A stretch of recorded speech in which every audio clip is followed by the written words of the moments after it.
odvisno. Vem, da ko smo hodili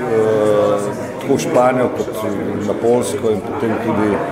tukaj v Sloveniji, sem videl, da pač je košarka, bom rekel, skoraj številka ena ekipnega športa, ker vidim, da je tudi po številu navijačev, tako da Zagreb je blizu in mislim, da zna biti tukaj številka kar lepa in tudi vzdušje zelo pestro. Veste, navijanje je tako, če je publika, če so ljudje, potem je tudi najbrž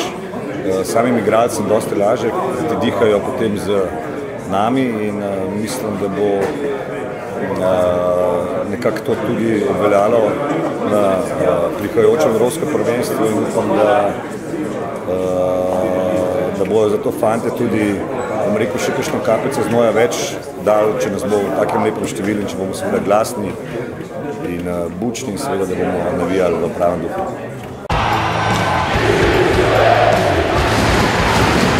Gremo do konca.